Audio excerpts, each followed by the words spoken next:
nari mfise umukazana yaramaze nk'imyaka irenga 6 yavyara abana baguma bapfa mbere gushikaho umwana wa mbere umukazana yahemye inda igomba gupasuka bamujanye ku mpanda kugira ngo mupasure umukazana atazi ukuntu byagenze niko byabaye kandi abyaye yacamara igihe kirekire cyane ubugira kabiri kubuko ubugira gatatu kubuko niho numva uyu mwungera ariko arasigura ati abantu bari mu mabohero nimuze munyaruke tubakura mu migozi y'amabohero.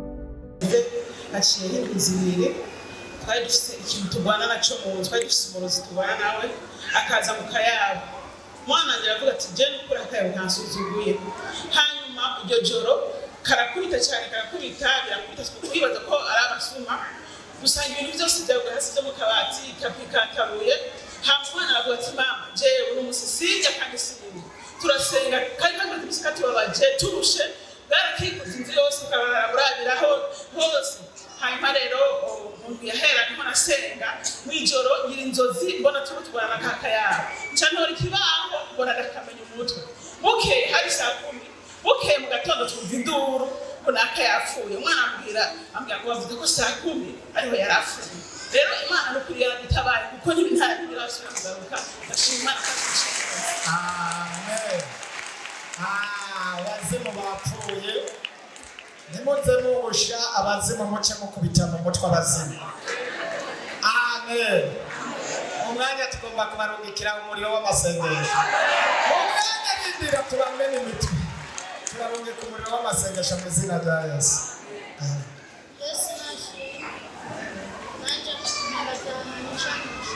Duzijwi kuko nta bantu bariko barakumva gerageza uduzijwi ntibikunda kuvuga cyane gerageza nyamutsa hagati ngaje mu gushima Uwiteka ku munsi wa kane haraje igitero kiza kimfata ngaha mu gatundu kiva ino kiraza haheze umwanya ntangura gukorora ncira amaraso isaha yose irahera hamaze kumara umwanya ndatelefona umwungere telefone ntiyayitavye ndavuga ati Imana je ntabare kubw'igicaniro ca repentance haheze umwanya camuhamagara abandi basenzi baba hafi yaho baransengeye je sinamenye ukuntu navuye mu mubiri bambwiye yuko nari natashe Yesu nashimwe haheze umwanya jewe Imana hariho ivyo yambwiye nuko ntarose umwanya yantumye ku bakozi b'Imana bo ngaha kw'isi ivyo uzobibwira abakozi b'Imana nagutumye ku bakozi b'Imana tubibwira aba bose rega yakutumye ku bakozi b'Imana uzobitubwira ubwira abakozi b'Imana sawa ndashima Imana ko yangarukanye ku isi nkaba ndi muzima kuko ntibyari byoroshe mw'iryo joro ariko Imana yarantabaye hama bumvise ugushima kwanje Imana iraheze. Amen. Haleluya. Amen. Yesu nashimwe cyane. Mufashe dukomera amashimana.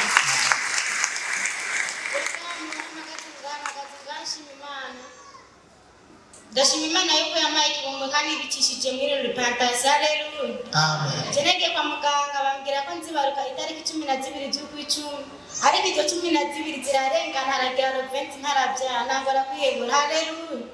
Umwana ntiyarakindana na kimwe sinigera numva na gato ariko ndataba ngaho barasengera umukozi w'Imana yarasengera afata umwanya kuyarasengera vure mu mwana yambwiye ati yagiye kurenga k'imisi 2 najya no benshi ariko wa gatanu roveni nabaye ndamubyaye. Haleluya.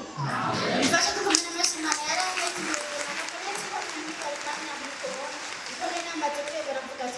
arafise ikibazo. Haleluya. ariko maze gushika nyine ngaho ku bitaro twaragumye ngaho ariko ntibatwakiriye neza ariko ndashima Imana yuko yambaye hafi. Imana ya repentance burya n'Imana imeze neza nama mutoze murumviriza iradiyo yakoze FM yadufasha rwose je nuko nari kugise nuko iradiyo yakomera impande ya Imana ivugije mu ry'Imana barasengeye firima ndabaha nuko nona ngico nabashimiye ariko Imana n'umujiri bandanye bahezagiye. Amen. Ari no kubise yaguma kuri radiyo. Imana ihabwe icyubahiro cyane. Yesu ashimwe. Amen. Nanje noshima byinshi cyane sifisa aho nohera n'aho nohereza kubw'Imana yo muri repentance. Fisa amashimwe ifise nanjye nyinshi cyane. N'umunsi sinza kuzivuga zose kuko twohirirwa. Umunsi nza kuvuga ku gitangaza Imana yankoreye mu kunkiriza umwana indwara yitwa otite, indwara y'amatwi, aho umwana abavamo amashira. Umwana wanje aheza amezi 2 n'igice ndamwibarutse yaciye imufata nangura kumuvuza mu baganga bose bakomakomeye abo banangiye bose nkagerageza kumuha imiti neza bampaye mugabo bikagenda bigaca bigaruka. Hari n'igihe byanka no kugenda. Rero kuri uw'Imana umwana nagiye mbona afatwa no kunuka cyane rwose turi ngaha mu isengero aranuka ku buryo ngira ngo n'abari hariya bashobora kubyumva akanuko kiwe. Hama ndataha afise n'ubushuhe bwinshi mu mutwe nari narahevye kumuvuza kuko nta bitaro nari mu byo ngaha mu Burundi ntari bwamujane. Ndatekereza ndavuga ati Imana niyo ntegereje ko ari izonkiriza umwana. Kuwa Mungu rero niho yafatwa no kunuka cyane n'ubushuhe bwinshi shitse muhira nguma ndabihereza Imana n'umukozi w'Imana ariko aradusengera ndamwereka Imana guhera ku munsi wa mbere sindasubira kubona amashira mu matwi. Amashi menshi ku mwami wacu Yesu. Imana yamumpereje Yesu nahabwa icyubahiro. Amen. Haleluya. Jewe nifuje ko nabadaho kuririmba akaririmbo gatoya ku vyiza Imana yangiriye ngaha hantu. Nasirimwe kandi si kabiri nabonye ineza yawe. Nasirimwe kandi si kabiri nabonye ineza yawe. Marira warinduye umunezero. Haleluya. Ntagutse shima Imana ku vyiza Imana yangiriye. Jewe sanzwe ngwara mu bitaro muri Pesereja. Iyo ngwara ndayimara imyaka 13. Rero naravye umwana wa mbere, wa kabiri, wa gatatu hamaze ndagwara. Niba kandi ndamubyara nyene ngwaye. Hanyuma wa gatanu ndaze bijya muri kira. Baragira ibipimo barambara ko nadoshira kubyara umwana. Hanyuma shitse Imana iramumpa ndamutwara mu nda kuva ukwezi kumwe nari nishe mu gitanda mu bitaro nasubiye gutaha mu mezi 9 n'amahinga 2 ndamuvyaye. Kandi kuva ico gihe ku mezi 2 bavuga bamukure mu bundikire kubera ibibazo nsanga mu mubiri wanje. Abaganga rero bagira mu bundikire ngo bamukure yamugire cesarienne. Hanyuma bavuga ati ashisikire ngo n'amajana 2 umwana yocapfa. Nureke nimwapfana nta kundi Imana izokora ko nabiteguye. Hanyuma Imana irahankiriza baranja muri boroke ndavayo ndashimana ku bindi bitaro. Aho hantu nagiye rero navuye mu Togoda ikibuye muri Gitega ndabona y'amezi 2 hamanda bavyara ndataha. Ntaje shitse mu nzira niwe twahura nabo kuri hopitale bagaca bambarira bati wewe uravyaye umwana arakomeye yego cyandamubereka bacha bavuga ati twegende shituguhaye tugiye tuvane ndani imodoka tugushikani wanyu niyo gishiko twohimana kuko twari twatangaye twamaramaye. Hanyuma rero umwana ndamuvyara mu mezi 2 atanguka amaraso aragwara cyane baramutera amaraso ku bitaro kugeza atangura kuvyimba inda ibirenge biravyimba baramuvura abaganga. Ni mu mwaka rero n'umudorega muri Pesereja navuyeho ntanzira kicenda kuko utuzo zagira ku mahera kandi nahawe n'abantu je n'amahera nari nifise. Hanyuma rero kugeza rero biri umugabo waje ngo ayirwara ngo nasubiza kwa papa na mama ngo namumara yitunga. Abo rero bamfungariye natanze miliyoni 7 bamfungariye y'amezi 7 abantu baraterera ndagurisha gatogo kose nari mfise nta kintu cyo ndimo ndakimwe cyari n'imahera ntagurishije. Je gushikunzi ga parasera yonyene abarozi nabatu twakubonye bace batakunza hari kudutegura badukorora mu njoro batumenagura badukora mu njoro batumenagura tugane tukumva tugane mu mazi tukumva tugane mu miti inukinzu abana bakarara bataryamye reka nyene satane agumara kuvya je umwanya ngiye nko kurima ngo ndagiye kurima nk'abandi navayo banyeruye n'inderuzo nabisuka hasi sinaza gusenya sinaza kuvoma mama mu rugo atashanya atavoma twaronderera abana bakarerera baje cyane hanyuma rero nyuma y'ibyo ubu hashashira kumugabo nawe yaciye arwara akuze imyaka 2 yaciye agora igisukari n'umutima uwo mwana rero n'umudenga abashobora ati bakiruka kumujana hanze ngo baze kumugara umutima banyaga 100 byo gusinyisha impapuro narabiyuze rero ndigaho muri pesere cyane isaha nakoresha ibipimo by'amahera menshi kugira agende hashike baragiye ku mutumba barapoteza kumuhana icumwe wese afise baramo dufaranga twongera ko mu gatandatu ndi mu nzu gushika mu 9 hama baratureza ifaranga baratuma cyangwa nakuza ngaha kwa muganga burya rero naje kwa muganga imana itagude ko nda kwa muganga yashoze kundanguka ngaha je narashitse bacambara tikijabe hariho urushengero rusengera abantu barete kandi baremerewe candaza kuko navuga ku telefone ngavuga ku radio nta telefone mfise nta radio mfise nashaka kuvuga ati none jamano ndabashika gute nage rero umugambi w'Imana urakomeye kandi biratangaje cyane cyandagenda ndasenga ariko wakabiri kwa gatatu kwa kane kwa gatanu kwa gatandatu rero nsubiye yamara kiranesha cyazura mu masero mucana gushira ku wa mbere n'inyiganza barantera imiti ivyo birahagarara batidukane gushase kanere burya jewe nta mahera mfise jewe mutakoze kumubona hayo ngirisi baciye bakoresha igitizana impapuro batuma ko barazindungikira barazingirira bagira umuriyoni hari bangira ibindi bintu by'amaziraki 50 aho bose abantu barayankagerane nayo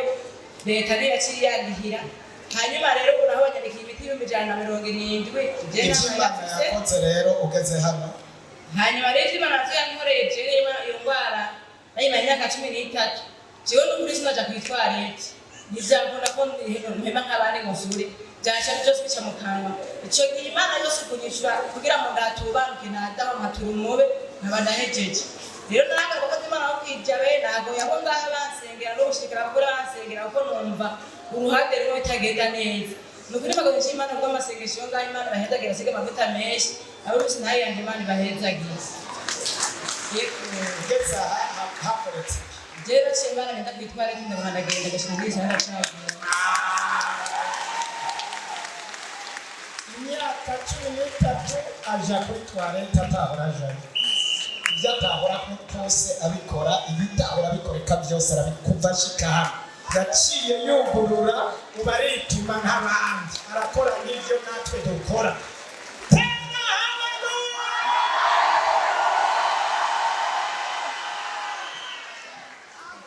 ndabibutse ko hari undi mwana ava imwaro muramwibuka yarafise ikibazo nk'uko nyene bamujana muri presereja biragerageza biranka umwanya munini cyane yumva amakuru ya hano acara muzana twari tukiri kwijana muramwibuka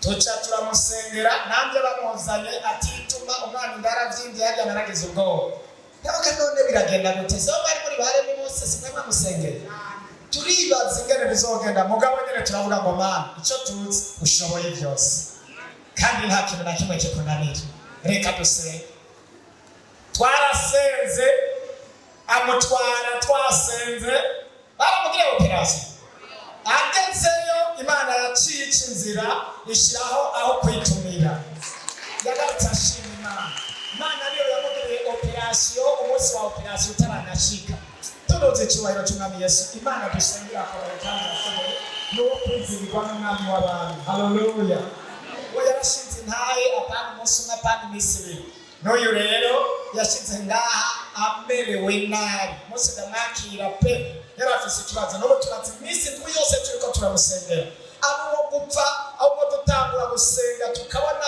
rembye tugahagarika ibintu byose tukamukoranira ko twese n'abasenzi none Imana ishimwe yaramukoreye ibintu nagomba nakubwira ico ni ikintu gikomeye cyane imyaka 10 ujya mugabo nuje kuri toilette ugatumuwe gusa imyaka 10 n'ingana ashitse Imana ikaca yugurura ariko Imana tunoze cyubahiro cy'umwami Yesu haleluya Imana babona hari ikintu cy'ubona cyonanirana ku buzima bwawe yashoboye gukora ibintu nk'ibyo n'ibindi zobikora mu izina rya Yesu mfasha twibwirize cyubahiro cyinshi mfasha twikome mu mashi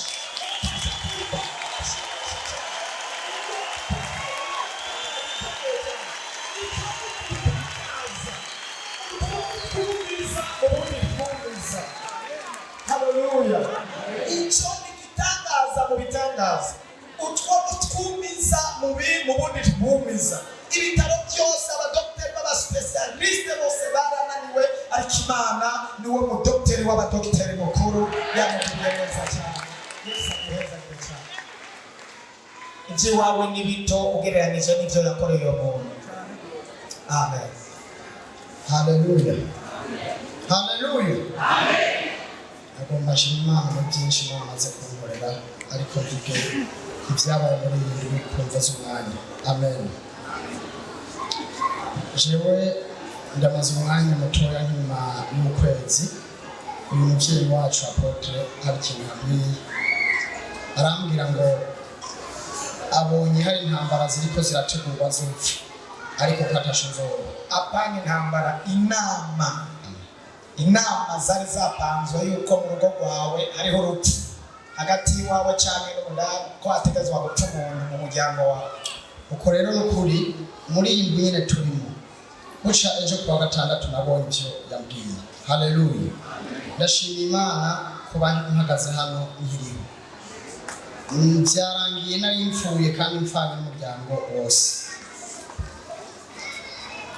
Hirya y'ejo kuwa gatanu hari ibyuma bitatu byagonganye. Bigonganye, abantu bari bahagaze aho hantu hose baragonzwe. Batandatu. Jewe ngiye kuraba nasanze ari jewe sigaye nta hungabanye cyane, ariko ngiye kuraba nsanga umugenzi twubakanye yamaze kugenda, isura yose yagiye.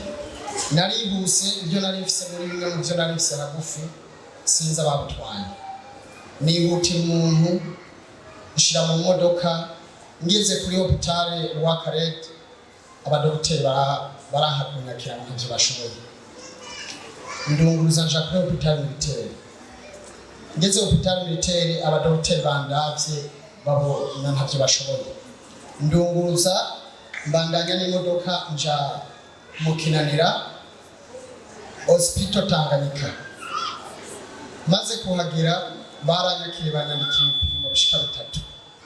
Ndashima Imana kuba narayivuye mu rupfu, nubwo je mubona atagikomere mfise, ariko umugenzi wanje yarahungabanye kugeza aho uwo muntu atomenye.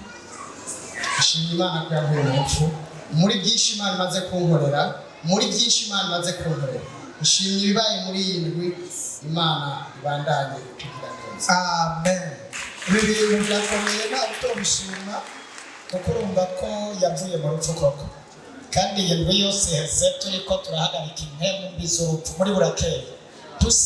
Nabyibutse nabajama kumva ko wa mbere y'indwi yose iheze tuhagarika impemu mbi y'urupfu, amasanganya mu ishengero ry'Imana no mu miryango yacu. Imana ishimwe ko yumvise amasengesho. N'ejo turabandanya amasengesho nkawe. Dufata isaha yose kuva 6 gushika saa 1 turiko turahangana n'izo mpemu, kugira ngo Imana iziga mu bwoko bw'Imana, kandi Imana ishimwe yarumvise ibyo twayisavye. Amen. Yesu ashimwe. Anje ndashimiye Imana kuba nihano muri muzima, kandi ashimira Imana kuba yageretse iri shengero. Je ndafise ibintu byinshi nshobora gushimira Imana, ariko n'umunsi ngomba kuvuga ibintu bitatu. Nyarutsa. Uyu mupasiteri yarigeze kudukoranya urwaruka, avuga yuko ubushobozi afise yifuza yuko urwaruka bobwira. Hama shiza homba ku munsi wa kane umuntu yara mu rupango acarafatwa n'indwara adawa amaraso. Acaraza asanga hondi ashikanshakira ngo nyaruka ngo ndapfuye. Niyumvira none ndabigenze gute? Gusenga ntavyonzi. None bigenda gute? Cyandagenda ndamusiga ngaho ati ndagarutse. Ariko nshitse cyane mu bijwi rimbwira ngo uyo muntu bagapfa. Ngo nawe uzavugiye. Niyumvira none ndabikore gute? Cyandiruka yuko yavuze yuko ubushobozi afise yuko natwe twokugira. Cyandabibwira Imana. Ubwo nyene cyamaguruka aho nyene cyandagenda numva ndumva imbaraga nyinshi. Cyashika ndamusengera umugabo wiwe araza asanga ndiko ndagwana intambara, ndiko ndasenga mu minota 45 acarakira. None ndashimira Imana yuko yamukijije inciyeko. Amen. Kabiri yarigeze gutangaza yuko hari abantu bagiye kuronka akazi. Jewe ndavuga none ako kazi ngiye kuronka ko sanzwe ngwaye ngisa amagara make nakazi nyabaki mugabo ca ndavyakira uko nyene ati ndavyakira. Mu gatondo bukeye kuwa mbere yabivuze ku munsi wa Mungu, bukeye nzanumva ijwi rimbwiye ngo vyuje muri burakeye. Ca ndavyuka ati maze gukira irindi ijwi rimbwiye aka kari kakazi. None ndashimira Imana yuko imisi yose nza ngaho muri burakeye ata munsi n'umwe ndasiba. Hama naciye nza ngaha nari maze imisi 2 vuga ati Mana urazi ko wambwiye ko wampaye akazi, ati ubu rero kuno munsi ongera kwiribusa aka kazi kawe ndagahevye sindoshira amagaruka. Jewe nicaye hajya nza mbona umuntu araje arandamutsa ngo ni sawa, ndati ni sawa. Ngo wewe ngo hari umunsi ngo nigeze kubona mushinga intahe ndati ni jewe. Acambwira ngo dusohotse uze kundaba. Ndamuravye acambwira ngo mwe Nduwimana ngo yambwiye yuko nzovuga buri ndwi yose. Urumva yuko Imana yampenze. Hama ibirangiye ndavuga ati none kwibirangiye bitogenda gute. Ubwo nyene nza ndumva hari ibirangiye ku munsi wa kane. Kuwa kane nka saa sita nza numva umuntu arantelefona. Bubiriza ngo mfise urubanza kwa gatandatu uzoze mufashe. Uwo muntu ni muyomba hari heze nk'amezi 6 tutavugana yaranyase. Shitseyo ngarutse ku munsi wa mbere nazanye ibintu ebagabo bimaza indwi 2. Muri burakeye hama ikindi cyane manoshimira Imana nagomba nshimira Imana abakozi bambaye hafi bamwe bariko baramurikirana bansengera. Jewe ngomba ntahe kubera amagara ntanyorohereza. Ugiye gukira amagara nsubiye muhira kubera ngaho ukize ivy'amagara ntugire ikibazo ku ndwara. Haleluya, haleluya. Ukwemera kutagira ibikorwa ntacyo kuba kumaze. Mufashe gushimira Imana cyane. Mwene mufashe gukomera amashyi umwungere wacu. Uyu namumenye namwumviye ku iradiyo ariko aravugira ku iradiyo ubutumwa. Maze kubwumva niho nacanza buhoro buhoro nkasohoka nkajya yakwijaho. Nari mfise umukazana yaramaze imyaka 6 yabyara abana baguma bapfa. Mbere gushikaho umwana wa mbere umukazana yahemye inda igomba gupasuka, bamujanye ku mpanda kugira bamupasure. Umukazana atazi ukuntu byagenze niko byabaye, kandi abyaye yacamara igihe kirekire cyane. Ubugira kabiri kubuko, ubugira gatatu kubuko. Niho numva uyu mwungere ariko arasigura ati abantu bari mu mabohero nimuze munyaruke tubakura mu migozi y'amabohero.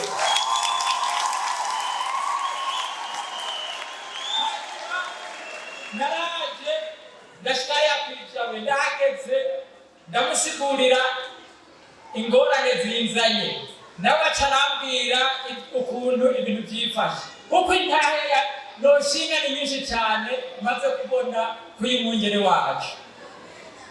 Jana mugeti jemva kure sinshobora kwamanika buri kanya, ariko nandi kure ndaza naho nshaje ndaza kugira nubwirize ijambo ry'Imana. Uyu mukazana rero mu kwezi kw'icumi Imana zarayizimuhaye yararonse umwana.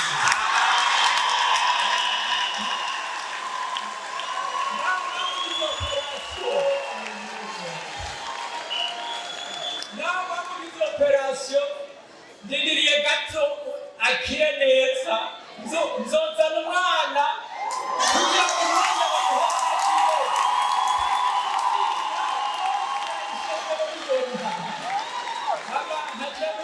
abakozi b'Imana baba batanze ubutumwa ku iradiyo. Ndakunda umukozi w'Imana Elize na Nduwimana Fredi. Imisi yose nabona bakurikiranye ku maradiyo, radiyo Iteka na radiyo Buja FM. Bagaturikirwa cyane amasaha yose bari ku iradiyo, bari Imana ibahezagire cyane ibongere umugisha.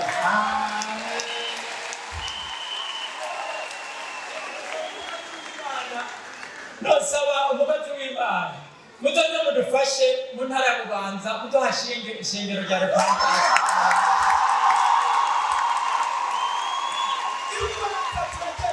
Tujeyo mu izina rya Yesu.